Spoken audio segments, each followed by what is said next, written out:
She threw me on the street the day after my son's funeral, claiming the house was hers now. At the will reading, she laughed. "Hope you enjoy being homeless, Eleanor." Then the lawyer opened the sealed envelope. "If you're watching this, subscribe and let me know where you're watching from. Now, hit that like button if you enjoy stories about karma. And let me tell you how this all started. Because sometimes the best revenge is just letting people reveal exactly who they really are." The call came at 3:17 a.m. on a Tuesday. David's voice on the other end was strained, breathless. "Mom, something's wrong. My chest. I can't." The line went dead. By the time I reached the hospital, my 45-year-old son was gone. "Massive heart attack," the doctor explained with clinical detachment. Nothing they could do. Stephanie stood beside me in the sterile waiting room, her face a mask of shock, but I caught something else in her expression. Relief? No. Surely I was imagining things in my grief. "What happens now?" I whispered, still unable to process that David, my healthy, vibrant son, was simply gone. Stephanie straightened her shoulders, and for a moment, her composure slipped. "Now we deal with reality, Eleanor. David's gone, and I have decisions to make." The coldness in her voice sent a chill through me. We'd never been close, Stephanie and I, but David had always been the bridge between us. Now that bridge was gone, and I was beginning to understand just how deep the chasm really was. "Of course, dear. We'll get through this together," I said, reaching for her hand. She pulled away. "We'll see about that." I should have recognized the warning in those words. Instead, I attributed her coldness to shock. People grieve differently, I told myself. Some become emotional, others turn inward. Stephanie was clearly the latter. The funeral arrangements consumed the next 3 days. I offered to help pay for everything. David had been my only child after all. But Stephanie insisted on handling it herself. "I'm his wife," she kept saying. "I know what he would have wanted." Fair enough. I focused on writing his eulogy, calling relatives, and trying to hold myself together. At 67, I'd buried my parents and my husband, but losing a child felt like a special kind of hell. The night before the funeral, as I sat in what had been David's childhood bedroom in the house he'd shared with Stephanie, I found myself staring at the framed photos on the dresser. David graduating college, David and Stephanie's wedding, David holding his nephew at Christmas last year. What I didn't see were any photos of David and me from recent years. Stephanie had systematically removed them, I realized. When had that happened? A soft knock interrupted my thoughts. Stephanie stood in the doorway, no longer bothering to hide the calculating look in her eyes. "We need to talk, Eleanor." The funeral was beautiful. I'll give Stephanie that. The flower arrangements were elegant. The music was David's favorite hymns, and the reception afterward was perfectly orchestrated. What wasn't beautiful was watching my daughter-in-law play the grieving widow while making pointed comments about moving forward and new chapters. I stood in the receiving line, accepting condolences from friends and family, when I overheard Stephanie talking to her sister behind the flower arrangements. "The life insurance alone will cover the mortgage for 2 years, she was saying in a low voice. "And without the extra expenses." "Extra expenses? What extra expenses?" "What about Eleanor?" her sister asked. "Where will she go?" Stephanie's laugh was sharp and brittle. "That's not my problem anymore. She can figure it out like the rest of us adults." My blood ran cold. I'd been living with them for 2 years, ever since I'd sold my own home to help with their down payment. David had insisted it would be temporary, just until I found something smaller and more manageable. Somehow, temporary had stretched into permanent, and I'd grown comfortable in the routine of helping with the house, cooking dinner, being useful. Apparently, I'd been naive. "Eleanor." Stephanie appeared at my elbow, her public face firmly in place. "Could you help me in the kitchen? There are some things we need to discuss." I followed her through the crowd of mourners, nodding at neighbors and accepting final hugs from my sister, who was flying back to Phoenix in the morning. In the kitchen, Stephanie closed the door and turned to face me. "I'm going to be direct," she said, her voice calm and businesslike. "This house is in David's name, which means it's mine now.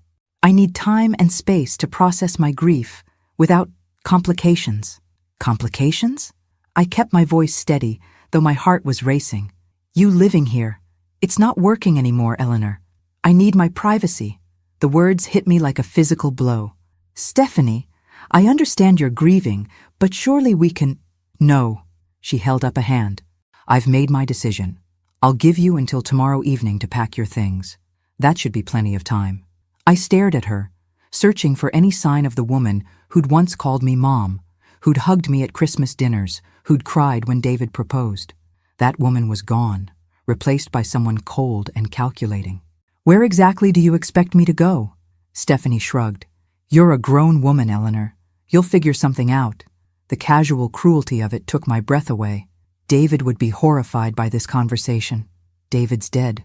The words came out flat, final, and the sooner you accept that, the better off we'll both be. I packed my entire life into 4 suitcases and 2 boxes, 67 years reduced to what would fit in the trunk of my car. As I folded my clothes and wrapped my few remaining photographs, I kept waiting for Stephanie to come upstairs and apologize, to say she'd spoken in grief, and of course I could stay until I found somewhere else to go. She never came. Instead, at exactly 6 p.m. the next day, she appeared in my doorway with her arms crossed. Time's up, Eleanor. I zipped the last suitcase closed and looked around the room that had been my sanctuary for 2 years. The walls were bare now, stripped of the few personal touches I'd been allowed to add. It looked like a guest room again, which I supposed it always had been. I'll need a few more minutes to get everything to the car, I said. I'll help you. It wasn't an offer. It was a statement. Stephanie wanted me gone, and she wanted to make sure it happened quickly. We made 3 trips in silence. As I loaded the last box into my car, I turned to say goodbye, maybe to make one final appeal to whatever remained of her humanity. I know you're angry with me for some reason, I said quietly. I wish I knew what I'd done wrong so I could fix it. Stephanie's expression didn't soften. You didn't do anything wrong. Eleanor, you just exist. In my space, in my life, in my way. David felt sorry for you, but I don't. The honesty was brutal and somehow cleaner than the polite fiction we'd been maintaining. I see. I got into my car and rolled down the window. Will you at least tell me if there's going to be a formal reading of David's will? I assume he left something? Why would he leave you anything? Stephanie's voice was genuinely puzzled. You're not his wife, and it's not like you ever contributed financially to our household. The irony was so sharp it actually made me smile. The $40,000 I'd given them for the down payment might disagree with that assessment. But clearly Stephanie had either conveniently forgotten or genuinely convinced herself it had been a gift. Of course, I said. Silly of me to assume. I drove away without looking back, heading toward the Hampton Inn on Route 9. It was the closest hotel I could afford while I figured out what came next. In the rearview mirror, I watched Stephanie stand in the driveway until my car disappeared around the corner. At the hotel, I checked in for a week and carried my suitcases to a generic room that smelled like industrial cleaning products and broken dreams. I sat on the polyester bedspread and stared at my reflection in the mirror above the dresser. Who was this woman looking back at me? A widow, now childless, homeless, and apparently worthless in the eyes of the only family she had left. But as I sat there in that sterile room, something unexpected began to stir in my chest. Not despair, though that was there too.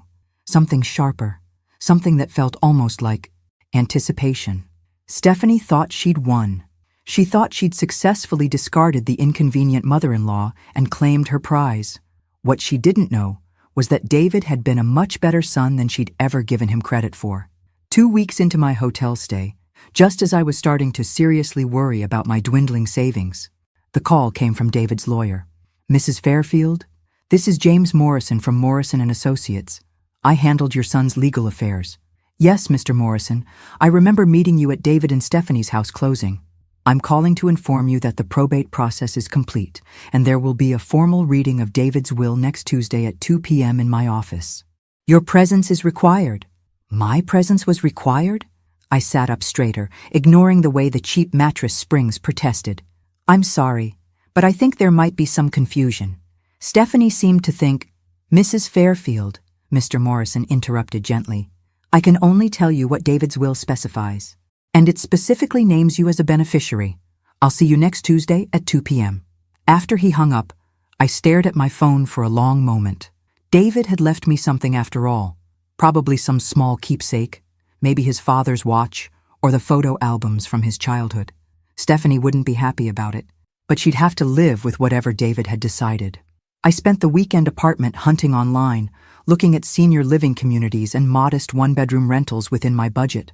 My savings account could cover another week at the hotel, plus first month's rent and a security deposit. But I'd need to be careful. Social Security and the small pension from my teaching career would have to stretch further than I'd originally planned. At 1:45 p.m. the following Tuesday, I sat in the parking lot of Morrison & Associates, watching Stephanie emerge from a silver BMW wearing a black dress that probably cost more than my monthly budget.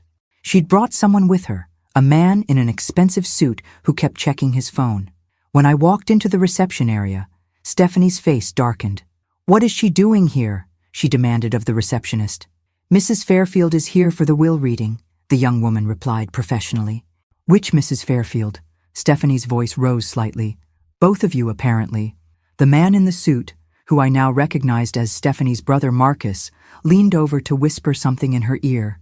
She nodded curtly and took a seat across the waiting room from me, making it clear that whatever temporary civility might have existed between us was officially over. Mr. Morrison appeared promptly at 2 p.m. and ushered us into his office. He was a kind-faced man in his 60s with silver hair and gentle eyes behind wire-rimmed glasses, the kind of lawyer who probably still believed in doing right by his clients. "Ladies, gentlemen," he began, settling behind his mahogany desk. "I know this is a difficult time, but David was very specific about his wishes. I'll read the will in its entirety, and then we can discuss any questions." Stephanie sat forward eagerly, her hands clasped in her lap. Marcus had pulled out a legal pad and was preparing to take notes. I simply folded my hands and waited. The first part of the will was exactly what I'd expected. Stephanie inherited the house, the cars, David's retirement accounts, and his life insurance policy. She nodded approvingly at each item, occasionally glancing at me with something that looked like satisfaction. Then Mr. Morrison's voice changed slightly, and I knew we were approaching something important. There is, however, one final provision that David added just 3 months ago. The atmosphere in the room shifted. Stephanie stopped nodding and leaned forward, her eyes sharp with sudden attention. Marcus set down his pen, and I found myself holding my breath. Mr. Morrison cleared his throat and continued reading.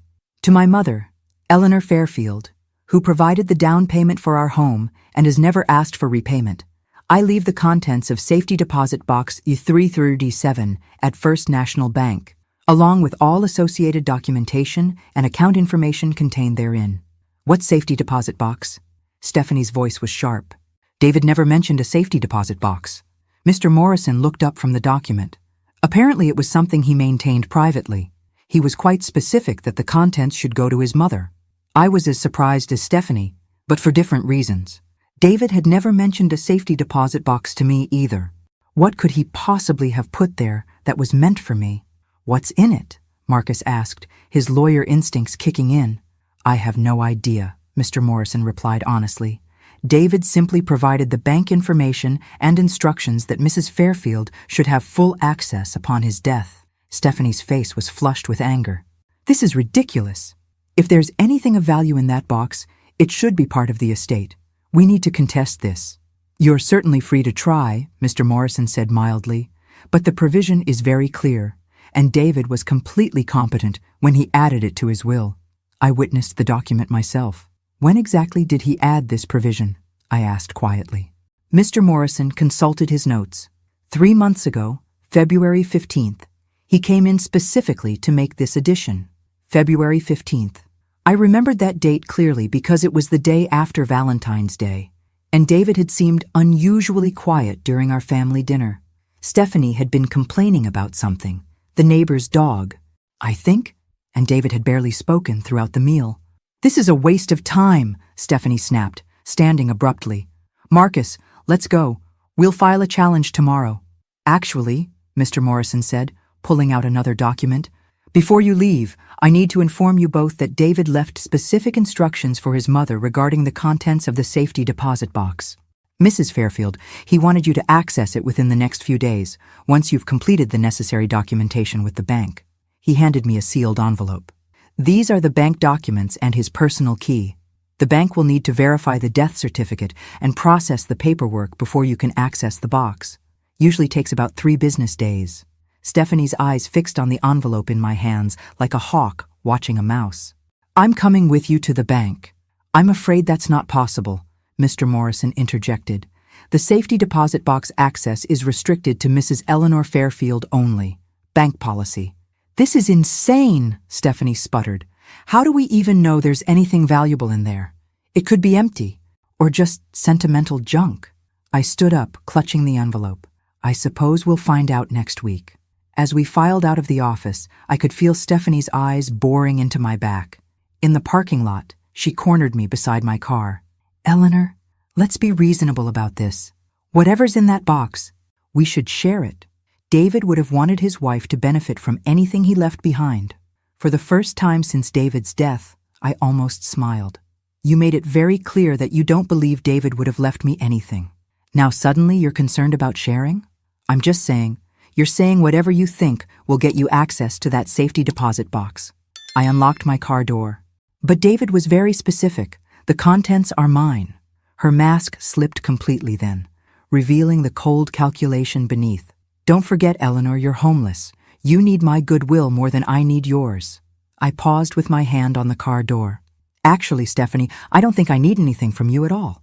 3 business days later, after providing the death certificate and completing the bank's paperwork, I finally stood before safety deposit box Docker 337 at First National Bank. The bank manager, Mrs. Peterson, was expecting me.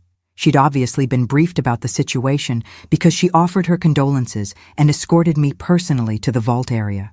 Box 337 is one of our larger units, she explained, as we walked through the security doors.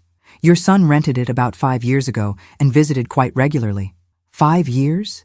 David had been planning something for 5 years? Mrs. Peterson used her master key while I inserted David's key, and the box slid out smoothly.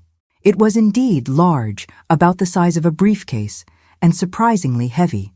Take all the time you need, Mrs. Peterson said, showing me to a private viewing room. I'll be at my desk when you're finished. Alone in the small, windowless room, I lifted the lid of the safety deposit box. The first thing I saw was a letter addressed to me in David's familiar handwriting. My hands trembled as I opened it. Mom, it began, if you're reading this, then I'm gone, and Stephanie has probably shown you exactly who she really is. I'm sorry for that, but I'm not surprised. I've known for years what kind of person I married, and I've been preparing for this possibility. My heart raced as I continued reading. You gave us $40,000 for our house down payment. I know you thought of it as a loan, even though you never asked for repayment. I've been investing that money for the past 5 years, adding to it whenever possible. The money in the accompanying accounts isn't just repayment. It's what careful investing has grown into. I set the letter down with shaking hands and looked at the documents underneath. Bank statements, investment portfolios, account numbers. My eyes scanned the balance sheets, trying to make sense of the numbers. $185,000 in various investment accounts, all in my name, all accessible with proper documentation. I picked up David's letter again, hardly believing what I was reading. I also discovered that Stephanie has been telling people you contribute nothing to our household. What she doesn't mention is that our mortgage has been automatically paid from my salary account for the entire time you've lived with us. Any money you've given us went straight into investments for your future. The letter continued. I've been documenting everything, Mom. Every email, every text, every casual comment she's made about you. It's all in the folder labeled documentation. I thought you should know what kind of person has been living in our house. My vision blurred as I reached for the folder he'd mentioned.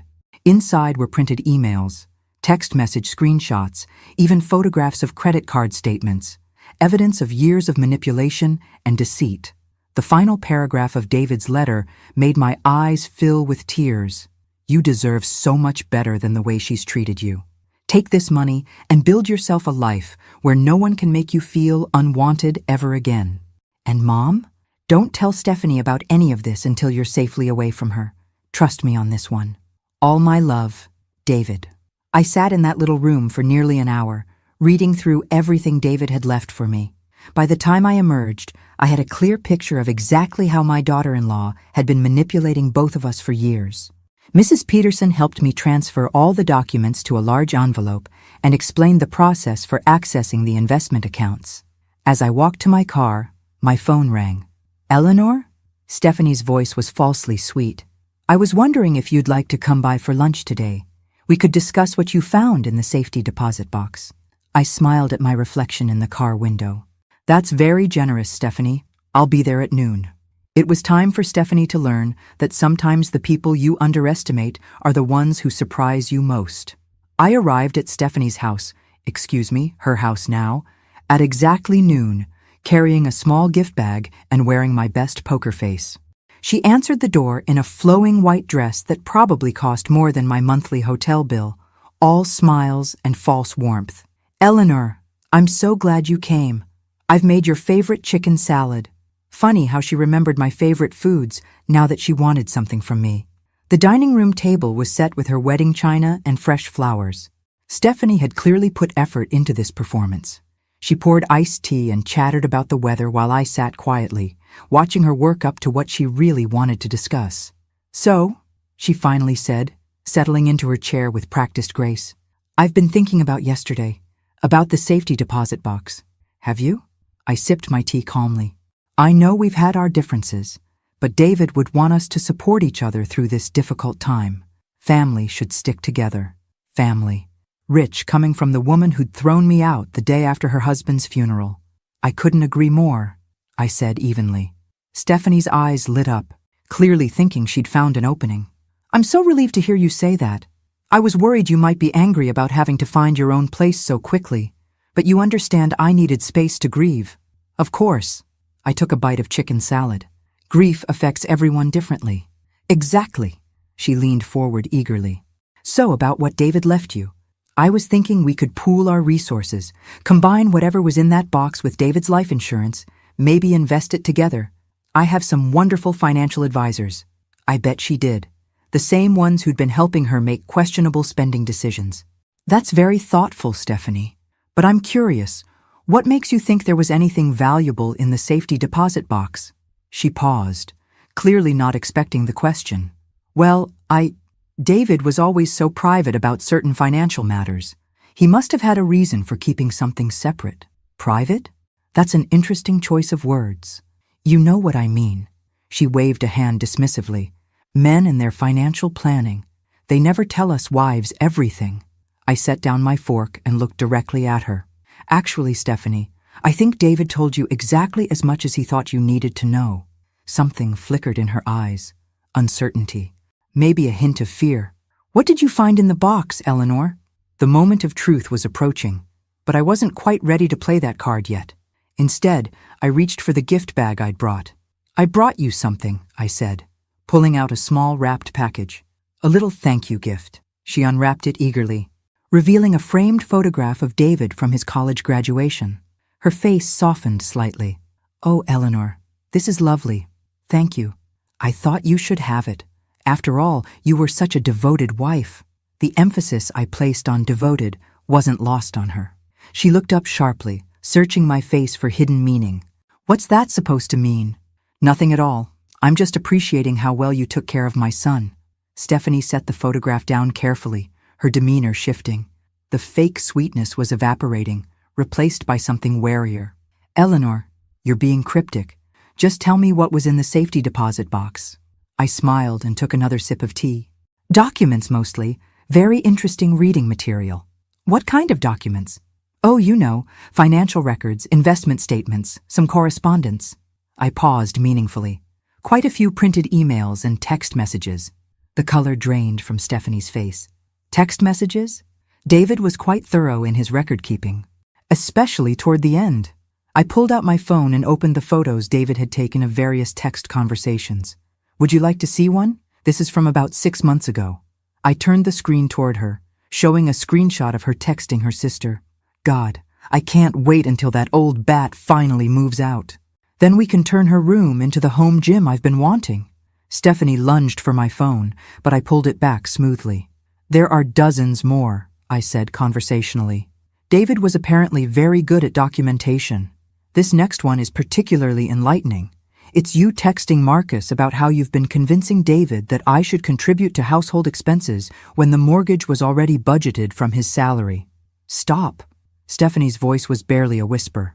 And then there's the email where you're laughing with your sister about how gullible I am, how easy it was to make me feel like a burden when you'd already planned to kick me out after David's death. I set the phone down and looked at her with what I hoped was mild curiosity. That was forward-thinking of you. By the way, planning my eviction while David was still alive? Stephanie's composure finally cracked completely. He had no right to save private messages. Actually, he had every right. It was his house, and you were discussing his mother. I leaned back in my chair. The question is, what are we going to do about this situation? What do you want? The mask was completely off now, revealing the calculating woman underneath. Want? I don't want anything from you, Stephanie. I never did. Then why are you doing this? What's the point of humiliating me? I considered the question seriously. You know, you're right. There's no point in humiliating you. You've done that perfectly well yourself. I don't understand. You threw me out of my home the day after my son's funeral. You told me I was worthless, that David felt sorry for me, that I'd contributed nothing to your household. I stood up slowly. But here's what you didn't understand about David. He saw everything. Every cruel comment, every manipulation, every lie you told. Stephanie was gripping the edge of the table, her knuckles white. And you want to know the really beautiful part? I continued. He documented all of it, not to hurt you, but to protect me, because he knew that once he was gone, you'd show your true colors. You can't prove any of this would hold up in court. Court? I laughed, and the sound surprised even me. Oh, sweetie, I'm not taking you to court. Stephanie blinked, clearly confused by my response. You're not? Why would I? You've already given me everything I need. I don't understand what you're talking about. I pulled out the folder from David's safety deposit box and placed it on the table between us. David left me more than just text screenshots, Stephanie. He left me 5 years' worth of evidence showing exactly how you've been manipulating both of us. She stared at the folder like it might bite her. Bank statements showing that the house payments have been automatically deducted from David's salary for the entire time I've been living here. Email chains between you and Marcus discussing how to handle the Eleanor situation. Credit card statements showing luxury purchases made on the same days you told David we couldn't afford basic household items. Stephanie's breathing was becoming shallow. David saved all of that? David documented everything, including copies of the emails you sent to your friends calling him a pushover and joking about how easy it was to manipulate him into thinking I was a financial burden. That hit home. Stephanie flinched as if I'd slapped her. You want to know what I found most interesting? I continued, opening the folder. This email thread where you and Marcus discuss your long-term plans to have me declared incompetent so you could access my pension and Social Security. That's not... No, you never actually followed through. Know why? Because David figured out what you were planning and took steps to protect me. Stephanie's eyes widened. What steps? You don't have anything worth protecting. Don't I? I smiled pleasantly. That's interesting, because according to these investment statements, I apparently have quite a bit worth protecting. Money that David had been carefully growing for the past 5 years. That's impossible. You're living in a hotel. I'm living in a hotel because I choose to be there while I figure out my next move, not because I can't afford better. The silence stretched between us as Stephanie processed this information. I could practically see the wheels turning in her head, trying to calculate how much money we might be talking about. How much? She finally asked. Excuse me? How much money did David leave you? I closed the folder and stood up. That's really none of your business, is it? I'm his wife. I have a right to know. You had a right to know what your husband left you, which, as I recall, was quite generous. The house, the cars, the life insurance, his retirement accounts. I'd say you made out very well. Stephanie shot to her feet, her chair scraping against the hardwood floor. You manipulative old witch. You're trying to steal what's rightfully mine. Steal? I raised an eyebrow. How exactly would I be stealing anything? Everything I have was given to me by my son, who had every legal right to dispose of his assets as he saw fit. He was my husband. Yes, he was. And apparently, he knew exactly what kind of wife you were. The words hung in the air like a challenge. Stephanie's face was flushed with anger and something that looked like panic. "I want to see those bank statements," she demanded. "I'm sure you do. Eleanor, I'm warning you." "You're warning me?" I laughed again, feeling oddly liberated. "Stephanie, honey, you threw me out of your house. You humiliated me at my son's funeral. You made it clear that you consider me worthless and unwanted. What exactly do you think you can threaten me with now?" Stephanie stared at me for a long moment, and I could see her recalibrating. The threats weren't working, so she was switching tactics. "Eleanor, please, let's be reasonable about this." Her voice took on a pleading tone. "I know I've been difficult since David died. I was grieving. I wasn't thinking clearly. But we're family. We should work together." "Family," I repeated thoughtfully. "Yes, you mentioned that before. Right after you told me David felt sorry for me and that I'd never contributed anything to your household. I didn't mean that. I was upset. I said things I didn't mean." "Oh, but you did mean them. That's what makes David's documentation so valuable.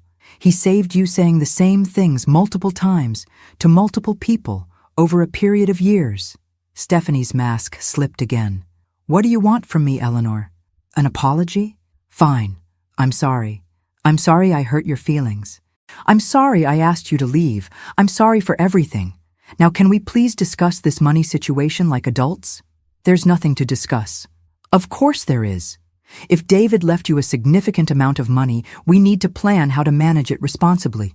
I know excellent financial advisors. I could help you invest it properly." "You mean you could help me spend it properly?" "That's not what I said. It's what you meant." I picked up my purse. "Stephanie, let me be very clear about something. The money David left me isn't an inheritance that fell into my lap. It's the return on the $40,000 I gave you for your house down payment, plus 5 years of careful investment." Her mouth fell open. $40,000?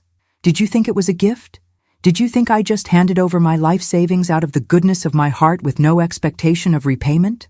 David said it was a family contribution. David was trying to preserve your pride. And mine. But he never forgot it was a loan. I could see her mind racing, trying to process this new information. If I'd invested $40,000 5 years ago, and David had been growing it. "How much is it worth now?" she whispered. I pulled out my phone and opened one of the banking apps the bank had helped me set up. The account balance filled the screen, and I turned it toward her. $185,000. Stephanie's face went white. She grabbed the edge of the table to steady herself. "That's impossible." David was a careful investor, and apparently he was very motivated to make sure his mother was taken care of. But that's almost as much as the life insurance policy." "Yes, it is. That money should be part of the estate.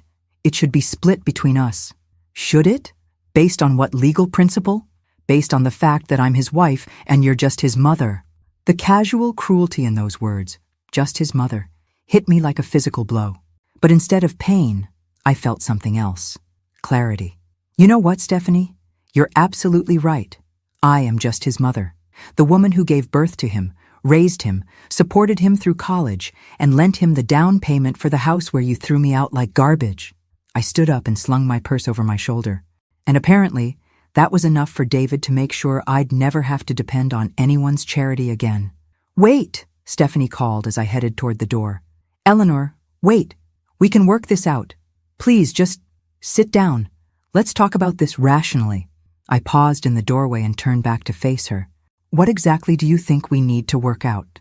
The money situation, our relationship, everything." She was speaking quickly now, panic making her voice tight. "Look, I know I made mistakes. I was stressed about David's death, worried about finances, and I took it out on you. But we can fix this." "I'm sure you were worried about finances," I said quietly. "But not for the reasons you're claiming." "What's that supposed to mean?" I pulled out one more document from David's folder, one I'd been saving for last. "It means David also documented your spending habits, Stephanie, including the $15,000 you charged to credit cards in the month before he died." Her face went ashen. "Spa treatments, designer clothes, a weekend in New York with your sister, all while telling David you were worried about money for groceries. That's not—" "I wasn't—" "You weren't what?" planning to live off his life insurance while throwing out the inconvenient mother-in-law who might interfere with your lifestyle? Stephanie collapsed back into her chair, the fight going out of her. You don't understand the pressure I was under. What pressure? Everyone expected me to be the perfect wife, the perfect hostess, David's colleagues, the neighbors, my family. Do you have any idea how exhausting it is to maintain appearances? I looked at her sitting there in her designer dress, in her beautiful house, surrounded by luxury, complaining about the burden of appearances. No, Stephanie, I don't, because I was too busy actually taking care of your husband while you were busy spending his money. I loved David. You loved what David could provide for you. There's a difference. She was crying now, ugly tears that smeared her perfect makeup. I can't lose everything. I can't go back to being nobody. You're not nobody, Stephanie. You're David's widow. You inherited a $500,000 house, a $200,000 life insurance policy, and his retirement accounts. You're financially set for life if you manage it properly. But it's not enough for the life I planned. Then maybe you planned the wrong life. I walked toward the door again. And this time she didn't try to stop me with words. Instead, there was a soft thud behind me. I turned to see Stephanie slumped forward in her chair, her face gray, her breathing shallow. For a moment, I thought she might actually be having a medical emergency. Then I realized what I was seeing. Complete defeat. The moment when someone realizes they've lost everything they thought they were entitled to, and there's no manipulation or charm or cruelty that can get it back. I can't, she whispered. I can't lose everything. You're not losing everything, Stephanie. You're losing the things that never belonged to you in the first place.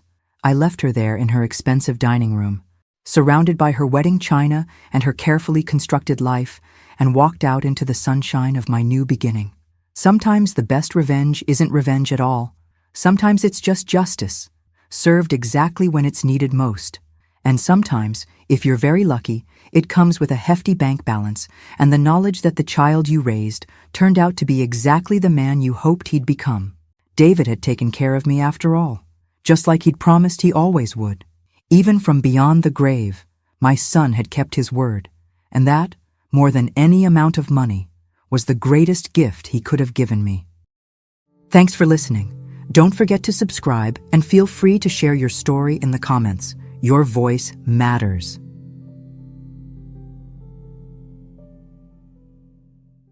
Did you enjoy my story? What a journey it has been. I truly wonder, what would you have done if you were in my shoes? Would you have chosen silence to keep the peace, or would you have done what I did to reclaim your dignity? Let's meet in the comments below. I'm so curious to hear your thoughts. I'm reading every single one. Which city are you listening from tonight? If my story resonated with you, you can support me and help me bring more stories like this to the world by sending a super thanks. Your sweet support means the world to me and allows me to continue this journey with all of you. On the screen now, you can see 2 new life stories that I highly recommend you watch next. There are so many more on my channel, each with its own lessons and triumphs. Don't forget to subscribe and click the notification bell so you never miss a new chapter. Thank you for being here with me. Until the next story, with love and respect.